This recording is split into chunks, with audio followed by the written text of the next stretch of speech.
Benvinguts al resum de l'any, l'espai de Canal Camp en què repassarem les notícies més destacades d'aquest 2023. Un any a nivell polític marcat per les eleccions municipals del 28 de maig, en què el PSC es convertia en la principal força política del poble i podia revalidar el seu pacte de nou amb Esquerra Republicana. En aquest primer bloc recordarem les iniciatives i accions polítiques més destacades realitzades per l'equip de govern salvatà. La candidatura del PSC, encapçalada per Josep Masdeu, ha estat la gran triomfadora de les eleccions municipals d'aquest 28 de maig a la Selva. La llista de Masdeu s'ha convertit en la més votada amb un total de 966 suports i 5 regidors, trencant d'aquesta manera amb 2 mandats consecutius en què Junts s'havia proclamat com la principal força al poble. Amb els resultats sobre la taula, les xifres definitives dibuixen un plenari amb petites variacions respecte al 2019. En aquest sentit, els socialistes comptaran amb 5 regidors, que serien Josep Masdeu, Neus Bové, David Lafuente, Judit Fontanilles i Manel Vilà. Junts, que conserva els mateixos 4 seients que el mandat anterior, canvia gran part dels seus perfils. De fet, l'únic regidor que repeteix és Miquel Àngel Bové, seguit d'Irene Gomis, Santiago Juan i Sílvia Granados. Enric Roberto i Laura Girona tornen a ocupar el plenari com a regidors d'Esquerra i, finalment, la CUP tanca la representació municipal amb 2 cares, una de coneguda, la d'Inés Fort, i una nova incorporació, Joan Gómez. El socialista Josep Masdeu s'ha convertit aquest dissabte novament en alcalde de la Selva. Ho ha fet amb els vots a favor dels 5 regidors del PSC i els 2 d'Esquerra, després que les dues formacions hagin revalidat la coalició de govern dels 2 darrers mandats municipals. D'aquesta manera, Masdeu, que és regidor de l'Ajuntament de la Selva de forma ininterrompuda des de 1991, és investit alcalde per 4a vegada després d'haver guanyat les eleccions de 2017 amb majoria absoluta i d'haver pactat i compartit alcaldia amb els republicans als governs de 2015 i 2019. De cara als pròxims 4 anys, Masdeu donarà continuïtat al projecte de poble a través de 6 eixos de govern que contemplen el foment de l'activitat econòmica, garantir els recursos hídrics a mitjà i llarg termini, la construcció d'un nou CAP, la millora de l'accés a l'habitatge, l'incentiu de la formació per als més joves i la promoció d'un desenvolupament sostenible amb la mirada posada en els ODS de l'Agenda 2030. Els detalls de l'acord de govern preveuen que Josep Masdeu ocupi l'alcaldia durant els 2 primers anys i mig de mandat, cedint a continuació el lideratge municipal a la coalcaldia dels republicans Enric Roberto i Laura Girona pel darrer any i mig de govern.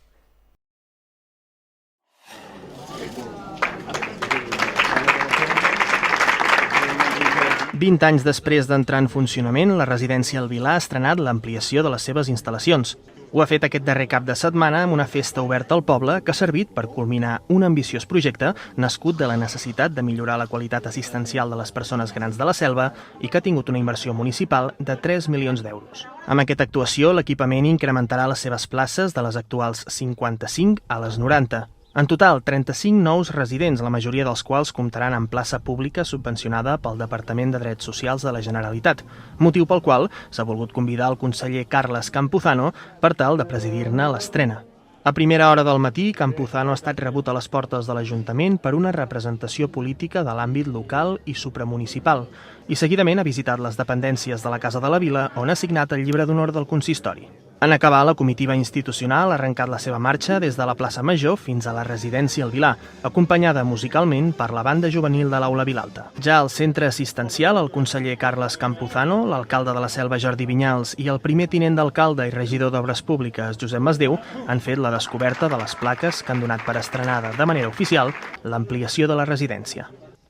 En la seva intervenció, el conseller de Drets Socials, Carles Campuzano, ha donat les gràcies a l'Ajuntament per tirar endavant uns treballs, ha afirmat que la Generalitat no podia dur a terme per manca de pressupost, però que eren del tot necessaris. Campuzano ha reiterat el seu compromís en incrementar proporcionalment el nombre de places públiques del Vilà després de la seva ampliació. D'aquesta manera, i segons el conveni signat entre els responsables municipals i la Conselleria, de les 33 places públiques actuals, el centre passarà a disposar en total de 55 llits de caràcter públic i de 35 de privats. Més enllà de l'acte oficial d'estrena, l'Ajuntament ha programat tot un cap de setmana de portes obertes a les noves instal·lacions. D'aquesta manera, salvatans i salvatanes, però també persones vingudes d'arreu de la demarcació han pogut passejar per la nova planta, amb què el centre ha vist augmentar considerablement la seva superfície construïda, passant dels 2.796 als 4.201 metres quadrats. Les obres d'ampliació, que ja s'havien previst en el projecte constructiu de la residència, han comportat la creació de 22 noves habitacions, 13 de dobles i 9 d'individuals, amb espais útils completament equipats que van dels 20 als 27 metres quadrats i que compten amb bany incorporat o compartit cada dues estances. També s'han construït dues zones de convivència de 84 i 131 metres quadrats, a més d'una nova terrassa i àrees de servei i de control. Amb totes aquestes actuacions s'ha aprofitat també per redimensionar i millorar la planta baixa, ampliant, per exemple, els vestidors de dones, la farmaciola i la zona de rebost de la cuina amb una nova cambra congelador. També s'han canviat els ascensors i s'ha habilitat un nou despatx i un magatzem a la sala de rehabilitació, així com un nou bany i un muntacàrregues. El projecte d'ampliació del Vilar ha apostat especialment en matèria d'eficiència i sostenibilitat energètica. En aquesta línia s'ha instal·lat aïllament exterior que minimitza les pèrdues de calor i també sistemes d'aerotèrmia per a la calefacció, refrigeració i aigua calenta sanitària que compten amb plaques solars tant per la generació d'electricitat com d'aigua calenta. Per tot plegat, l'edifici disposa de la màxima qualificació energètica tant en les emissions de diòxid de carboni a l'atmosfera com en el consum de no renovables. Gràcies a aquesta distinció que l'ha convertit en un dels 10 projectes més ben valorats de tot Catalunya, l'obra ha rebut ajudes per valor de 670.000 euros des dels fons europeus Next Generation que gestiona la Generalitat. L'ampliació de la residència ha portat l'oportunitat de crear ocupació. Amb l'entrada en funcionament del centre s'incorporaran una vintena de nous treballadors, principalment a partir dels 2 cursos d'atenció sociosanitària promoguts l'any passat des de l'Ajuntament i que han comptat amb participació salvatana. En aquest sentit, el consistori també ha vetllat per involucrar el teixit empresarial del poble en aquest projecte. De fet, des de la pròpia empresa constructora Constècnia fins al proveïment de mobiliari, roba o electrodomèstics, els negocis de la Selva hi han jugat un paper important. L'Ajuntament finalitza l'última fase de substitució de l'enllumenat públic del poble amb la col·locació de 29 lluminàries amb tecnologia LED al carrer de Belferreter i la rotonda de la Rasa. Aquesta actuació respon a l'adhesió del consistori salvatà al PAESC, el Pla d'Acció per l'Energia Sostenible i Clima de la Diputació de Tarragona, per tal de millorar el rendiment energètic de l'enllumenat exterior. En total s'han substituït 148 dels antics fanals de vapor de sodi amb una potència de 150 watts per altres amb plafons LED de 20 watts, tot mantenint els mateixos punts de llum instal·lats a cada carrer. La Selva llueix un nou rellotge a la façana de l'Ajuntament. El consistori salvatà ha apostat per fer el canvi a un sistema digital automatitzat amb tecnologia LED després de detectar diversos casos d'endarreriments horaris en l'antic rellotge mecànic amb engranatges de ferro que requerien un manteniment constant. L'antiga esfera de vidre s'ha substituït per una de metacrilat translúcid, conservant les mateixes mides, 1.025 mil·límetres de diàmetre, és a dir, poc més d'un metre d'amplada. Els treballs fets també han contemplat el canvi de bombetes per gairebé 3 metres de tir LED que proporcionen una llum blanca de 6.000 K de tonalitat freda i redueixen el consum de llum a poc més de 40 watts. L'Ajuntament de la Selva i la Defensa Agrària han arribat a un acord per tal de cedir al consistori l'usdefruit del teatre de l'entitat a canvi que l'administració municipal garanteixi la realització de les obres de millora que necessita l'espai. La cessió es realitzarà per 30 anys i afectarà únicament a la sala de teatre Josep Fortuny, quedant exclosa la cafeteria i la resta d'espais de l'entitat. La mesura aprovada en Assemblea Extraordinària de Socis de la Defensa Agrària i ratificada per ple contempla la percepció de fins a 260.000 euros en ajudes ja concedides per fer front a la primera gran inversió que necessita el teatre, el canvi del sostre i la teulada, així com la millora de les alçades de la caixa escènica. De fet, la conversió del teatre en un espai d'ús públic era la principal condició per tal que el Departament de Cultura de la Generalitat aportés fins a 160.000 euros d'ajudes, que se sumaran a 100.000 euros més que aporta la Diputació de Tarragona. La resta de diners per tal de realitzar les obres de la coberta s'assumiran entre l'Ajuntament i la mateixa entitat. Els operaris de l'empresa Constècnia han començat a retirar les plaques de fibrociment de la teulada de la sala de teatre Josep Fortuny de la Defensa Agrària en el marc de les tasques d'enderroc i desmuntatge de la coberta que permetran millorar la seguretat, la funcionalitat i l'accessibilitat de l'espai. Les actuacions van arrencar fa unes setmanes amb el desmuntatge de les butaques, la protecció del paviment hidràulic i el muntatge de 2 plataformes de treball, una que cobreix tot l'amfiteatre i una altra l'escenari per tal de facilitar el delicat desmuntatge del fals sostre i molt especialment de la coberta de fibrociment. De cara a les pròximes setmanes es treballarà en l'estructura de les encavallades i més endavant es construirà la nova coberta, que comptarà amb una estructura de bigues laminades amb tractament contra el foc. Al mateix temps, també s'aixecarà la caixa escènica, que permetrà guanyar alçada a la zona de l'escenari. La Selva s'adhereix al conveni Corner de la Costa Daurada, una eina de promoció turística de la Diputació de Tarragona que pretén millorar el posicionament dels municipis de la demarcació al mapa de les destinacions nacionals i internacionals. És la primera vegada que el consistori salvatà aposta per formar part d'aquest programa i ho farà abanderant la seva nova marca turística presentada el passat mes de juny. Amb aquest acord, el municipi tindrà representació a diverses fires que tindran lloc a l'estat espanyol durant tota aquesta primavera i a les campanyes de publicitat del Patronat de Turisme de la Diputació. La carta de presentació de la Selva, en què acostarà al gran públic els seus atractius naturals, d'oci i gastronòmics, estarà orientada especialment a les famílies.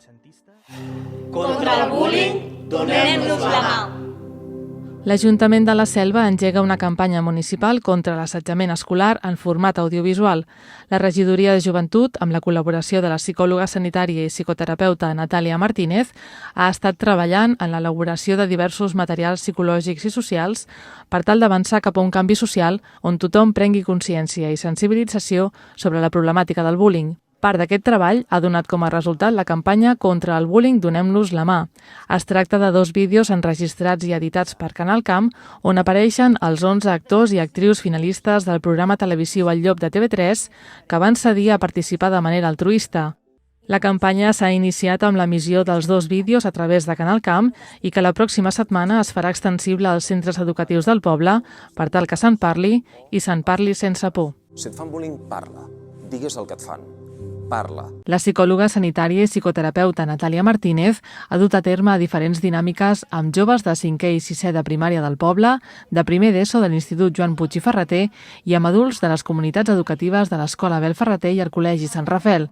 Martínez ha mostrat el seu optimisme amb el ressò que ha tingut la campanya en altres municipis de les províncies de Tarragona i Barcelona, als quals se'ls ha facilitat una pauta de treball per desenvolupar les dinàmiques dins l'aula i ha destacat la voluntat de traslladar aquests tallers als alumnes de segon d'ESO de l'Institut i als usuaris d'activitats extraescolars per tal d'aturar el bullying des del minut 0.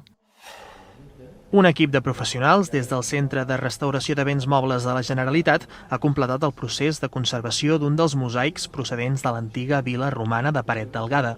Al llarg de diverses setmanes, els tècnics han treballat per recuperar l'esplendor d'aquesta obra d'incalculable valor patrimonial, datada d'entre els segles III i V a les acaballes de l'edat antiga. Històricament, la peça ha estat exposada a les instal·lacions del Museu Nacional Arqueològic de Tarragona, al Manat. Ara bé, en ple projecte de renovació arquitectònica i de modernització museogràfica de l'espai, que ha obligat a traslladar la seva col·lecció a un nou recinte provisional, des de la direcció es van impulsar accions de restauració a diverses peces del seu catàleg, entre les quals es va seleccionar el mosaic romà de Paret Delgada. Després de la redacció d'un minuciós projecte de conservació, la peça es va traslladar curosament fins al nucli de població de Valldoreix, al Vallès Occidental, on està ubicat el Centre de Restauració de Béns Mobles. Tot i que es tracta d'una única obra, es va considerar dividir-la en 2 parts d'iguals dimensions per tal de facilitar la complexa operativa de desmuntatge i trasllat. Ja al centre, els tècnics van posar fil a l'agulla amb les actuacions de conservació, que van començar amb la substitució de la capa de ciment armat que envoltava el mosaic per una de morter de calç. Durant tot el procés, a més, s'ha tornat a estudiar el mosaic, acabant, per exemple, els patrons de les sanefes entre els fragments inconnexos i analitzant aspectes com la tècnica constructiva o la tipologia i el cromatisme de les peces utilitzades.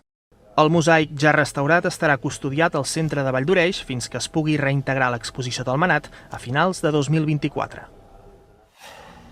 Comencen les tasques d'inventariat del llegat del que va ser l'últim terrissaire salvatà, Hipòlit Martorell, i la seva esposa i companya de treball, Eva Viciedo. Milers de peces entre tupins, gerros i motius decoratius es troben dispersos per les diferents sales de l'obrador del popular ceramista, a l'espera de ser degudament catalogades.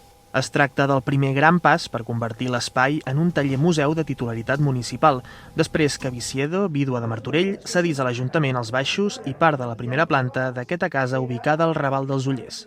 L'Ajuntament ha encarregat a la museòloga reusenca Anna Figueres l'elaboració d'un avantprojecte de taller-museu orientat a donar a conèixer el ric llegat de Martorell i Viciedo, a explicar tots els processos rere la producció d'objectes de terrissa i inclús a acollir des de visites concertades fins a activitats relacionades amb el món de la ceràmica. L'equipament intentarà mantenir l'essència estructural de l'obrador.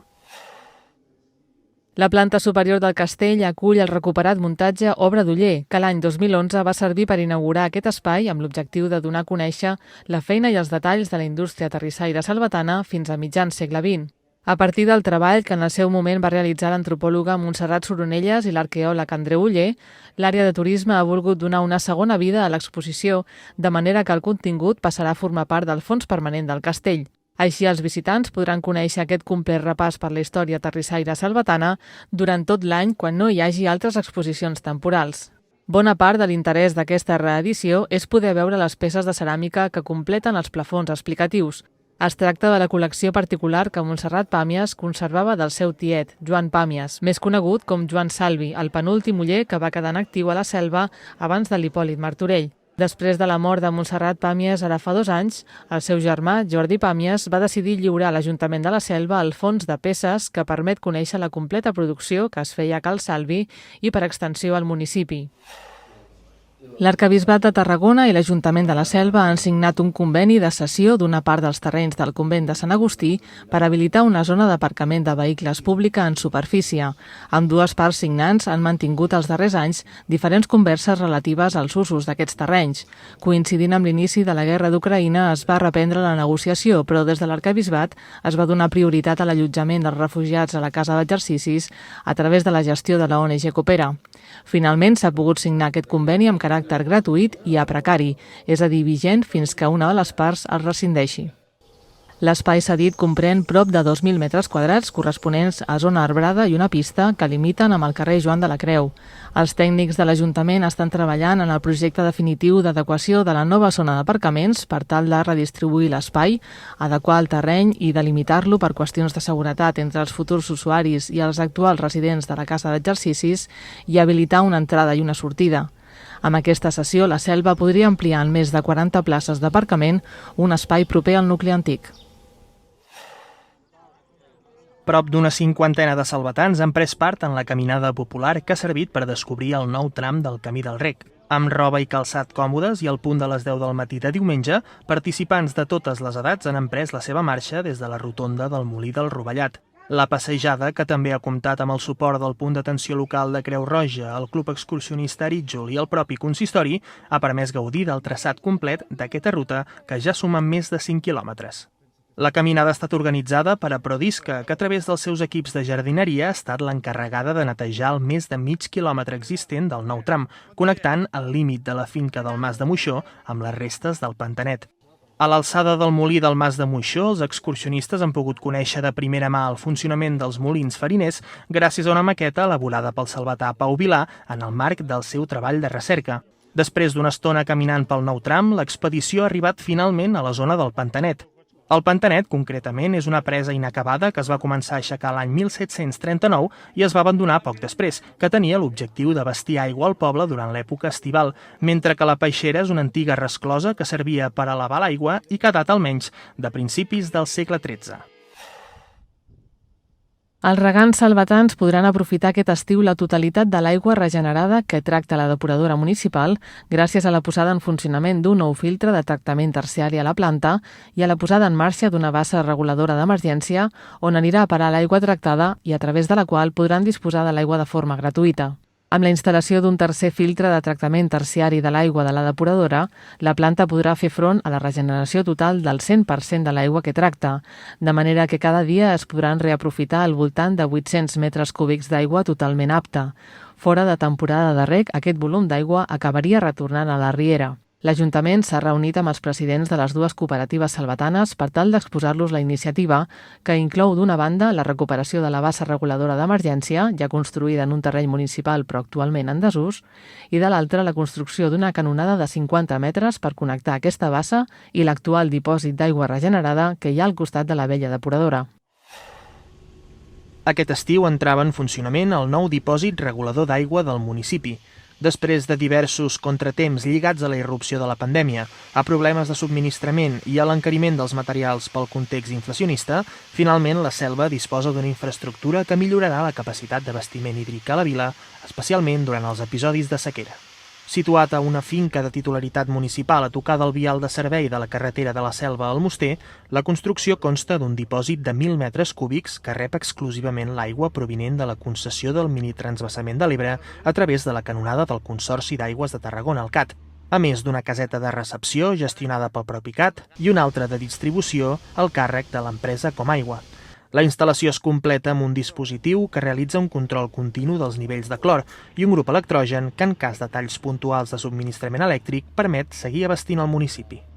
Una vegada l'aigua arriba al dipòsit, dues canonades reparteixen la dotació hídrica per una banda el dipòsit esfèric, el popularment conegut com la bola, a raó de 1.500 metres cúbics al dia, i per altra de 1.000 metres cúbics diaris de capacitat fins a la zona industrial, a l'alçada de la deixalleria. D'aquesta manera, a partir d'ara, el municipi ja es nodreix íntegrament amb recursos hídrics del Consorci d'Aigües Tarragoní, assolint, de retruc, estabilitat pel que fa al subministrament d'aigua al municipi. La nova oficina de turisme de la Selva es troba funcionant a ple rendiment després que en les últimes setmanes s'acabessin de polir els darrers detalls del seu trasllat. Les tasques de reforma i adequació del punt d'informació han permès reubicar-lo del celler menor del castell a l'antic bloc sanitari de l'exterior de l'equipament. Aquest era, de fet, l'espai on inicialment s'havia projectat la seva construcció.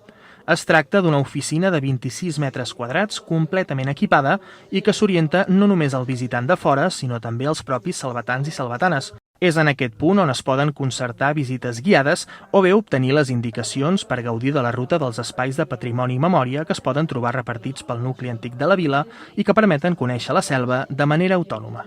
Per dur a terme aquesta actuació, l'Ajuntament s'ha acollit a una línia de subvencions de la Diputació de Tarragona sobre rehabilitació d'espais pel seu foment i desenvolupament turístic. El cost de tot plegat suma poc més de 50.000 euros, dels quals 40.000 són subvencionats, on s'inclouen, entre altres, la reforma i adequació de l'oficina de turisme, la seva retolació i la instal·lació del mobiliari.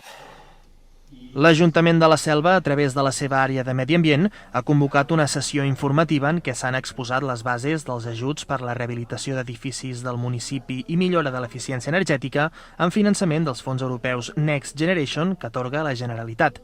Es tracta de totes aquelles vivendes, tant unifamiliars com plurifamiliars del nucli antic i l'antic Eixample Salvatà, incloses en l'entorn residencial de rehabilitació programada, l'ERRP.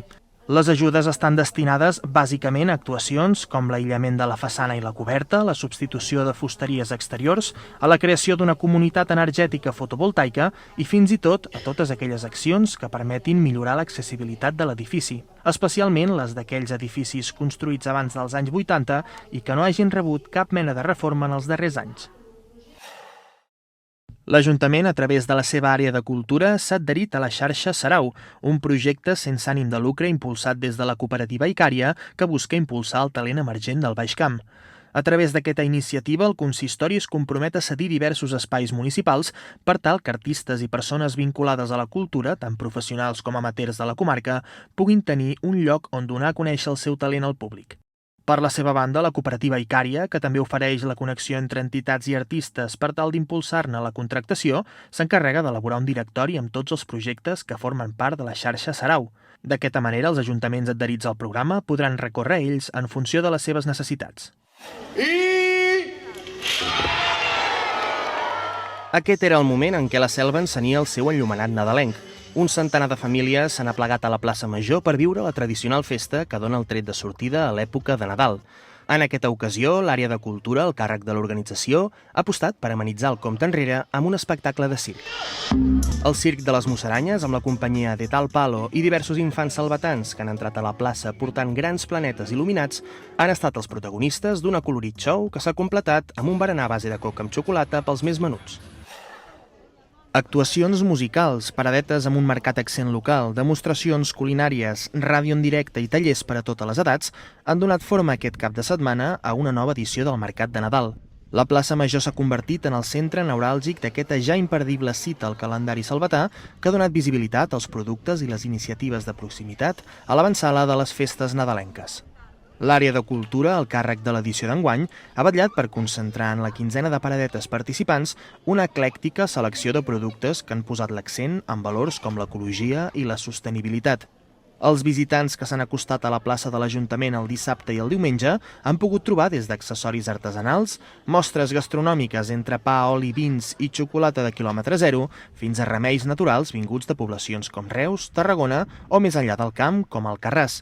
Les paradetes han rodejat un centre de plaça que ha acollit diversos tallers familiars orientats a la confecció d'originals motius amb què guarnir les cases durant aquestes dates tan assenyalades. Un any més, la gastronomia ha estat un dels pals de paller del mercat. L'acte que s'ha encarregat d'encetar l'edició d'enguany, de fet, ha estat un esmorzar de brasa a base de pa torrat amb oli del raig, cansalada, llonganissa i botifarra. Una fideuada popular ha acaparat tota l'atenció al migdia de dissabte i el berenar de dissabte i diumenge s'ha servit en forma de xocolata desfeta amb melindros. Gastronomia i també música, molta música. El d'enguany ha estat un mercat de Nadal d'allò més musical, amb una programació que ha tocat les tecles de diferents estils i gèneres. L'ambient del mercat de Nadal també s'ha pogut copsar a través de les ones, gràcies als programes en directe que els voluntaris que mantenen viva la flama de Ràdio La Selva han emès durant el cap de setmana. Enguany, el cap de setmana del mercat de Nadal ha coincidit amb el Dia Internacional de les Persones amb Diversitat Funcional. Per tal de commemorar la diada i la tasca que la Selva porta desplegant des de fa anys per la seva integració, l'associació L'Alzina, en col·laboració amb la colla gegantera, ha organitzat una mostra de gegants en miniatura. Una 50ena de figures, la gran majoria propietat del salvatà Jordi Rofes, gran entusiasta del món geganter, han restat exposades a la Sala Museu de Coselva, espai pel qual hi han passat centenars de curiosos que han pogut descobrir la riquesa de l'imaginari popular català. A principis d'aquesta setmana arrencaven les tasques de substitució de la gespa del camp de futbol municipal, una actuació pendent pel consistori de feia diversos anys i llargament reclamada pel Club de Futbol Salvatà, que permetrà millorar l'estat d'uns materials que ja havien arribat al límit de la seva vida útil. De fet, l'actual gespa estava en servei des de l'any 2006, per bé que es recomana canviar la superfície cada 10 o 12 anys. A causa de l'elevat cost de l'operació, l'Ajuntament havia optat per reforçar les tasques de manteniment de la gespa per tal de conservar-la en bon estat operatiu durant el màxim temps possible. De cara a aquest exercici, però, es va poder reservar una partida pressupostària de poc més de 200.000 euros que es va completar amb la concessió d'una subvenció de la Diputació de Tarragona de prop de 180.000 euros que han pogut tirar endavant el projecte. Amb tot, la manta de gespa que es col·locarà serà més ecològica i ja no necessitarà l'aportació de cautxú, a més de requerir menys manteniment i una aportació d'aigua inferior per tal de preservar-la en bon estat.